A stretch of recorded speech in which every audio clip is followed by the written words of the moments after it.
Di situ terlihat sesosok pocong duduk di atas kasur dengan tali tampar yang masih melilit di lehernya.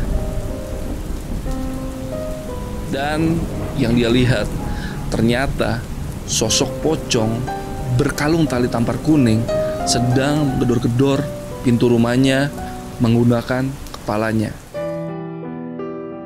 Halo buat teman-teman yang udah subscribe ataupun yang belum subscribe Lentera Malam. Biar teman-teman selalu dapat notifikasi setiap kali Lentera Malam update video baru, teman-teman bisa nyalain loncengnya seperti video di tengah ini nih. Pilih all atau semua. Jadi jangan lupa nyalain loncengnya. Assalamualaikum warahmatullahi wabarakatuh. Selamat malam teman-teman, balik lagi di Lentera Malam bareng gue Adit. Sekarang kita lagi ada di segmen cerita horor nih. Seperti biasa kalau di segmen cerita horor ini, gue atau Jamal akan selalu bawain cerita-cerita yang kita ambil dari thread Twitter atau kiriman email pasukan Lentera Malam. Nah, kali ini gue mau bawain cerita yang menurut gue ini sangat menarik. Jadi kalau gue biasanya kalau gue baca nggak terlalu menarik ya nggak akan gue bawain. Semoga aja ini juga sama seperti yang dirasain sama teman-teman. Jadi teman-teman bisa menikmati cerita ini. Cerita yang kali ini gue bawain adalah cerita tentang teror pocong yang disebabkan akibat kelakuan dari warga desa itu sendiri. Jadi ya teror ini terjadi akibat kelakuan mereka semua itu, warga desa itu. Jadi teman-teman tolong simak ceritanya sampai habis karena ceritanya serem banget dan banyak pesan moral yang bisa kita ambil. Lagi-lagi cerita ini gue ambil dari thread Twitternya Emak atau ID-nya @desiprayogo1. Makasih banget nih Emak Desi Prayogo udah ngizinin Lentera Malam bawain lagi cerita yang ada di threadnya Emak. Sebelumnya Jamal juga udah bawain, jadi gue sekali lagi mengucapkan terima kasih kepada Emak. Kita udah diizinin bawain ceritanya. Jadi buat teman-teman abis nonton video ini mampir-mampir aja ke Twitternya Emak karena di situ banyak banget cerita-cerita horor yang menurut gue dan Jamal bagus-bagus banget. Nanti linknya gue taruh di deskripsi. Yaudah, silakan teman-teman pasang headset, tutup mata, rebahan dan nanti bangunnya pas skip iklan aja ya. Yaudah, tanpa basa-basi lagi, cerita horor dimulai.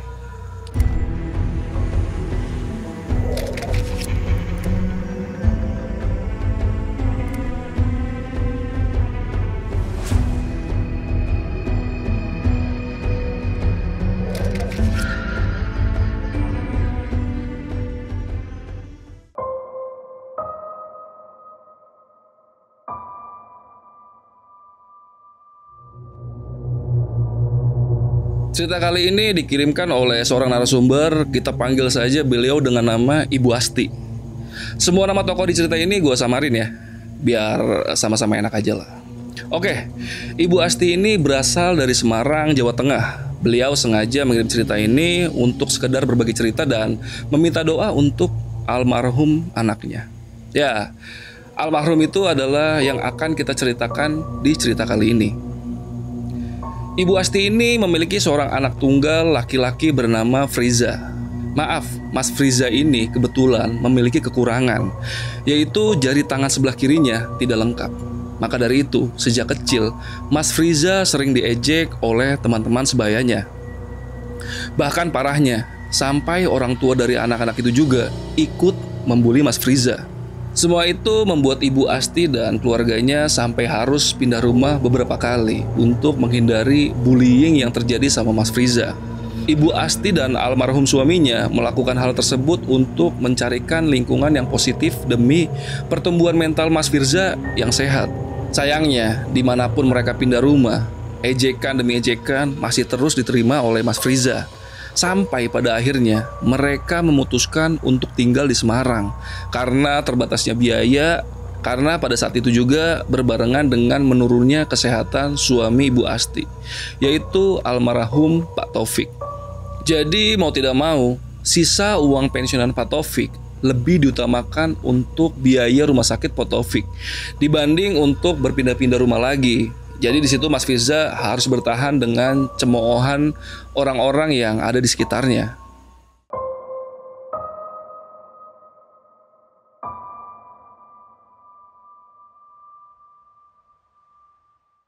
Saat itu Mas Friza memilih hanya mengurung dirinya di kamar dan menjauhi lingkungan luar. Padahal Ibu Asti dan suaminya tidak ada henti-hentinya selalu memberikan dorongan positif untuk Mas Friza. Tapi tetap tidak bisa merubah keputusan Mas Friza untuk tetap mengurung dirinya di kamar saja. Pak Taufik yang melihat kondisi Mas Friza saat itu semakin terpukul dan kesehatannya pun semakin menurun. Beliau merasa dirinya itu gagal menjadi seorang ayah yang baik untuk anaknya. Padahal kata Bu Asti, Pak Taufik adalah satu-satunya orang yang mensupport Bu Asti untuk tidak menyerah dengan keadaan dalam membesarkan Mas Friza. Info sedikit dulu ya, Mas Friza ini memang sudah terlahir dengan kondisi cacat di jari tangan kirinya yang membuatnya tidak memiliki 3 jari, yaitu jari telunjuk, jari tengah, dan jari manis. Sebenarnya Mas Friza ini anaknya periang, tapi sejak menerima bullying itu, dia jadi sangat bertolak belakang dengan sifat aslinya.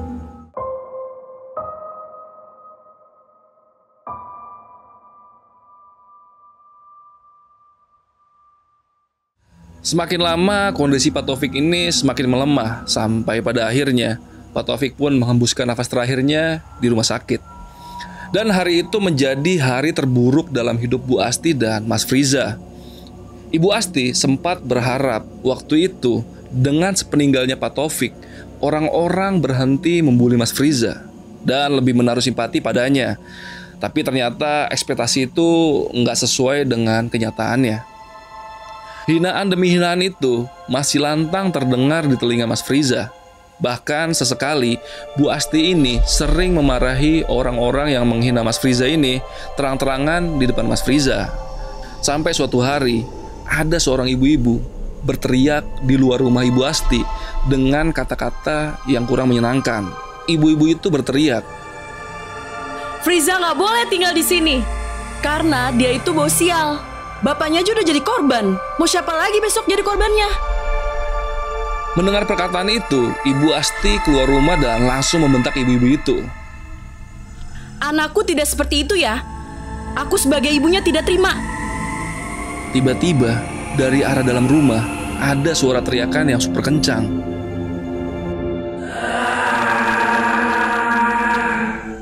Suara itu sampai menghentikan perdebatan yang sedang terjadi di luar rumah. Ya, itu suara Mas Friza. Ibu Asti langsung lari masuk dalam rumah dan menuju ke kamar Mas Friza. Sayangnya, pintunya terkunci dari dalam. Ibu Asti kembali keluar untuk mencari pertolongan. Tapi, gak ada satu orang pun yang mau menolong Ibu Asti saat itu. Semua orang enggan berdekatan dengan Mas Friza. Sampai ada satu orang yang biasa menjadi imam di musola dekat rumah Bu Asti ini menawarkan diri untuk membantu Bu Asti. Nah, tanpa pikir panjang, Bu Asti langsung mengizinkan orang itu untuk masuk ke dalam rumah. Orang itu berusaha mendobrak pintu dengan sekuat tenaganya, tapi hasilnya nihil. Akhirnya orang itu mencoba untuk menelpon kenalannya yang kebetulan adalah tukang kunci. Mungkin bisa membantu dan alhamdulillahnya kenalan orang itu bersedia datang dan membantu. Mereka menunggu kurang lebih 35 menit. Di situ Ibu Asti nggak ada henti-hentinya nih berteriak-teriak dari luar kamar Mas Friza. Cah Bagus, jangan aneh-aneh ya. Ingat ibu, yang ibu punya cuma kamu.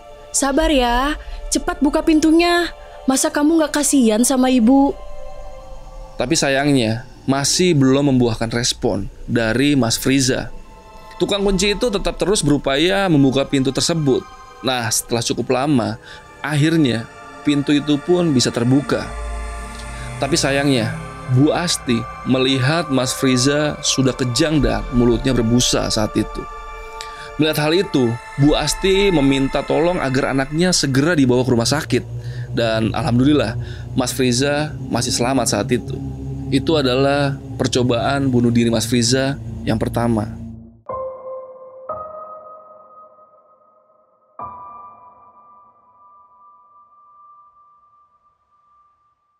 Setelah menjalani rawat inap 3 hari di rumah sakit, Mas Friza akhirnya sudah boleh pulang. Tapi baru juga turun dari taksi, masih saja ada tetangga yang julid dan bilang, Oh, masih hidup rupanya. Kenapa nggak mati sekalian? Tapi Bu Asti memberi syarat kepada Mas Friza untuk mengabaikannya saja dan berlalu masuk ke dalam rumah.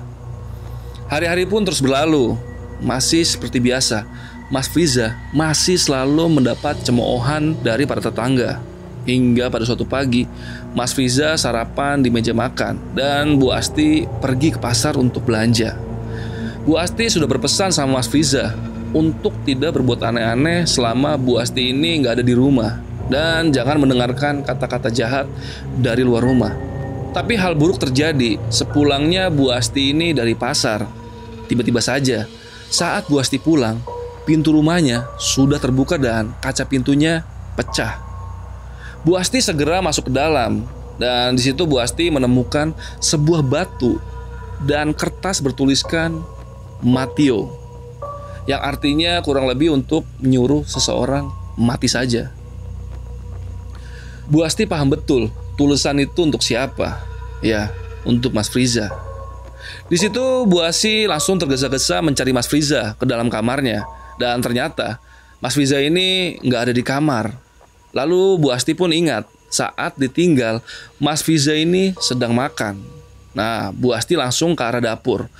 Tapi saat melewati meja makan, Bu Asti kaget. Beliau melihat piring makanan anaknya masih tersisa, dan di sampingnya tergeletak MP3 yang selalu dibawa Mas Friza. Bu Asti ini semakin panik, dan betapa terkejutnya dia saat memasuki dapur. Beliau melihat anaknya tergeletak bersender di lemari piring dengan tangan kiri bersimbah darah dan tangan kanannya memegang pisau. Seketika Bu Asti berteriak sekencang-kencangnya sampai menjadi perhatian warga sekitar. Semua orang berbondong-bondong datang ke rumah Bu Asti, dan sama seperti Bu Asti, mereka semua terkaget-kaget. Warga pun membantu Bu Asti membawa anaknya ke rumah sakit. Mungkin hati para warga saat itu sudah mulai sedikit tersentuh melihat kondisi Mas Friza yang sudah hampir mati. Dan alhamdulillah di sini Mas Friza lagi-lagi masih selamat. Ini adalah percobaan bunuh diri untuk kedua kalinya.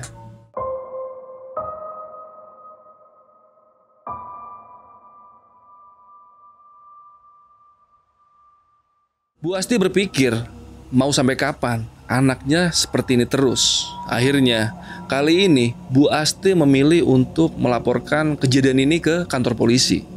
Nah, setelah melaporkan ke kantor polisi, akhirnya beberapa polisi datang ke rumah Bu Asti untuk olah TKP demi mencari tahu perbuatan siapa yang iseng melempar batu dan membuat mental anaknya ini drop. Karena masih belum menemukan siapa orangnya, para polisi ini memberikan penyuluhan sekaligus peringatan kepada aparat warga sekitar seperti RT dan RW setempat agar kejadian seperti ini tidak terulang lagi. Tapi jika masih terulang lagi, polisi tidak akan segan-segan menangkap aparat warga setempat karena dirasa tidak adil dalam melindungi warganya.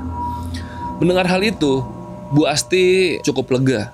Beberapa hari kemudian, Mas Friza pun pulang dari rumah sakit. Kali ini, Mas Friza pulang ke rumah dengan perasaan lega karena sudah tidak terdengar lagi omongan-omongan negatif dari masyarakat sekitar. Bahkan Mas Friza saat itu sudah diterima dengan baik oleh anak-anak seusianya di daerah itu. Mereka pun berteman seperti selayaknya ya teman-teman sebaya lah. Dan di situ hidup Mas Friza sudah mulai kembali ceria lagi. Bahkan Bu Asti ingat betul saat itu Mas Friza sampai rela kerja di bengkel demi bisa membeli sebuah sepeda motor untuk Mas Friza sendiri. Bu Asti juga cerita saat pertama kali pelatnya turun, Mas Friza ini mengajak Bu Asti untuk jalan-jalan keliling Jogja.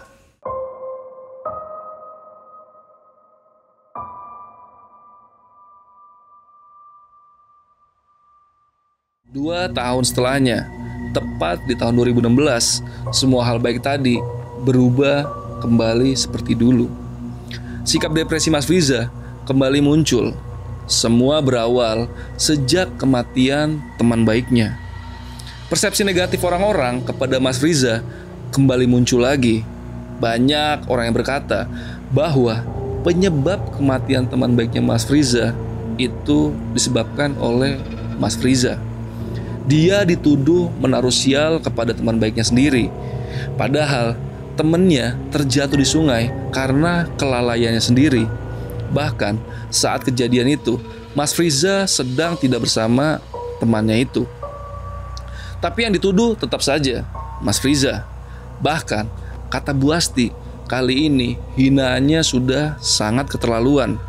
Sampai-sampai Mas Friza kembali mengurung dirinya di kamar seperti dulu. Dan kadang sesekali Mas Friza ini sering berbicara sendiri. Dengan biaya terbatas, Bu Asti mencoba untuk memanggil seseorang psikiater untuk datang ke rumahnya mengecek Mas Friza. Di situ, psikiaternya menyarankan untuk membawa saja Mas Friza ke rumah sakit jiwa demi mendapatkan perawatan yang lebih insentif.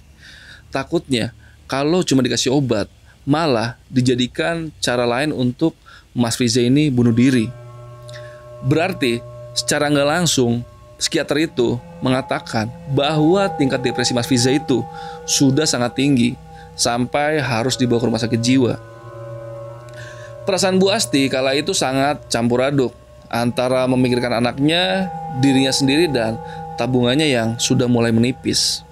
Bu Asti akhirnya memilih untuk merawat Mas Friza sendiri di rumah.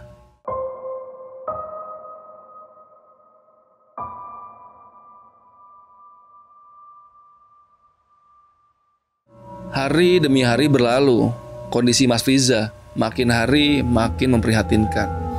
Tepat di bulan Mei 2016, saat itu Bu Asti harus pergi ke apotek untuk membeli obat Mas Friza yang sudah habis. Nah, saat Bu Asti pulang dari menebus obat itu, beliau masuk dan melihat kondisi rumahnya masih sama persis dengan sebelum beliau keluar tadi. Akan tetapi, saat beliau membuka pintu kamar Mas Friza, beliau langsung tersungkur ke belakang karena mendapati putra semata wayangnya terbujur kaku dengan posisi leher terikat tali tampar berwarna kuning yang tergantung di kayu plafon kamarnya. Tubuhnya sudah dingin dengan mata melotot dan lidah sedikit menjulur. Terlihat juga ada sedikit darah mengalir dari matanya Mas Friza.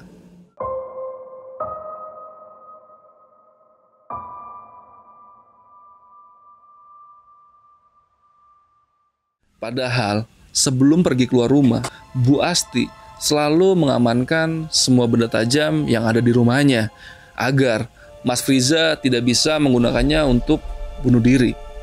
Sayangnya, Bu Asti kali ini lupa bahwa masih ada beberapa cara untuk melakukan bunuh diri. Kebetulan di lemari di bawah TV ada tali tampar berwarna kuning. Ya, dengan tali tampar itu Mas Friza bunuh diri.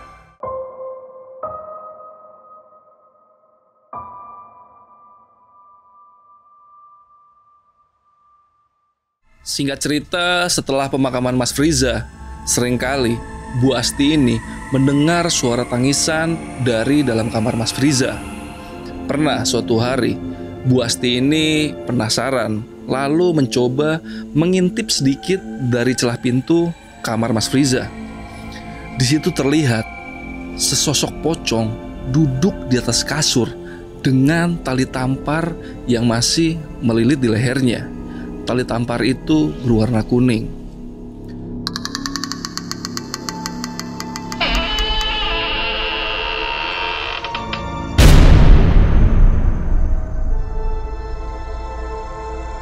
Bu Asti tidak teriak saat itu, tapi langsung lari ke kamarnya. Dan dengan perasaan takut, beliau ini percaya bahwa itu bukan anaknya. Karena beliau merasa anaknya itu ya sudah tenang di alamnya. Bisa disebut juga itu adalah korinnya. Tapi kejadian itu terus berulang setiap malam sampai menjelang 40 hari kepergian Mas Friza. Anehnya, setelah 40 hari, Mas Friza malah tidak nampak sama sekali di kamarnya.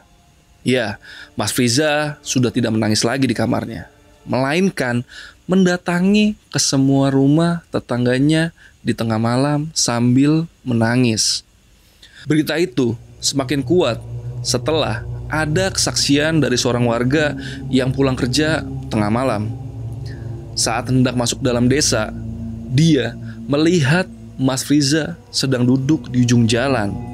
Benar-benar sosok Mas Friza yang berbalutkan kafan seperti pocong dengan tali tampar yang masih mengikat di lehernya.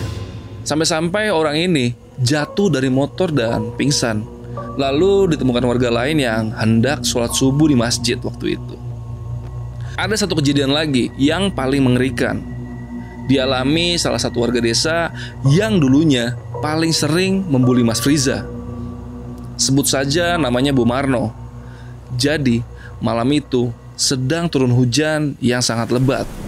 Bu Marno yang sedang asik menonton TV di ruang tamu mencium bau busuk yang sangat menyengat dari arah jendela ruang tamunya. Ketika dia sedang mencari sumber baunya, tiba-tiba terdengar suara gedoran keras di pintu rumahnya. Karena Bu Marno ini penasaran, dia mencoba untuk mengintip dari jendela rumahnya. Dan yang dia lihat ternyata sosok pocong berkalung tali tampar kuning sedang gedor-gedor pintu rumahnya menggunakan kepalanya.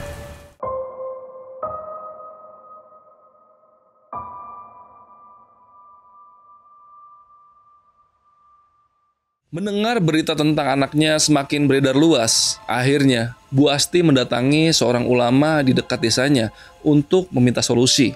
Ulama ini menyarankan seluruh warga untuk mengadakan doa bersama di makam Mas Friza. Mengingat saat pemakamannya, banyak warga yang enggan datang untuk hanya sebatas menyelawat atau mengucapkan belasungkawa sekaligus untuk meminta maaf atas semua tindakan-tindakan negatif yang pernah mereka lakukan kepada Mas Friza.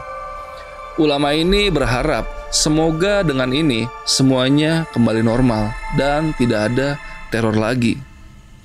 Ternyata omongan ulama itu benar. Semua kembali normal dan teror Mas Friza sudah tidak ada lagi. Tapi Bu Asti memilih untuk pindah rumah dari rumahnya itu.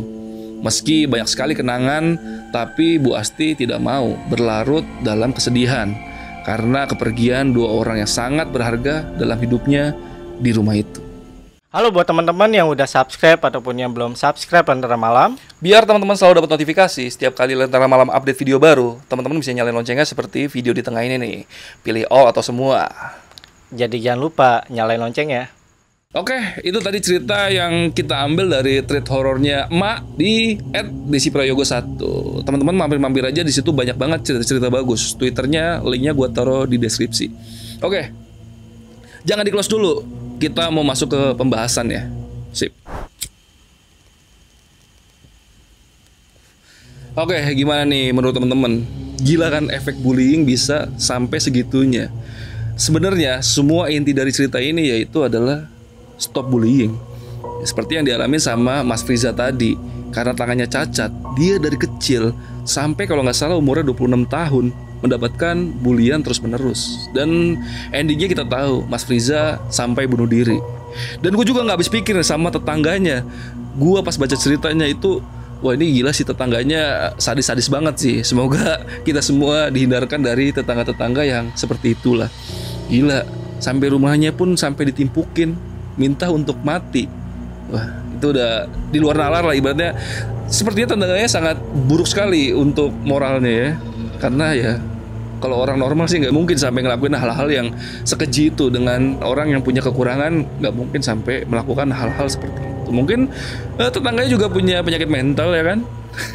Ya pokoknya inti dari cerita ini ya kita stop bullying lah. Fisik jangan dijadikan bahan cemoohan, karena nggak semua orang itu bisa menerima cemoohan dari orang-orang tentang fisiknya itu ya, kecuali kayak gue sama Jamal mungkin udah nggak punya hati ya kan, bodo amat mau dicengin kayak apa juga ya kan. Mungkin orang lain nggak semuanya sama kayak gitu.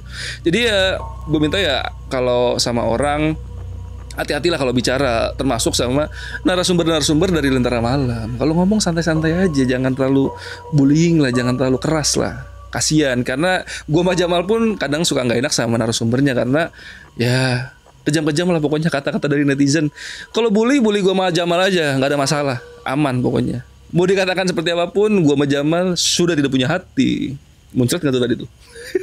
Yaudah pokoknya cerita ini bisa kita ambil pelajarannya. Stop bullying, jangan ngomong sembarangan sama orang, apalagi tentang fisik. Apalagi ini laki-laki ya pasti punya hati yang lembut juga. Apalagi kalau perempuan tuh lebih sensitif untuk menerima kata-kata yang seperti ini. Ya udahlah, pokoknya cerita kali ini bagus banget menurut gua dan banyak pesan yang bisa kita ambil. Sekali lagi terima kasih buat Emak, Twitternya @desiprayogo1.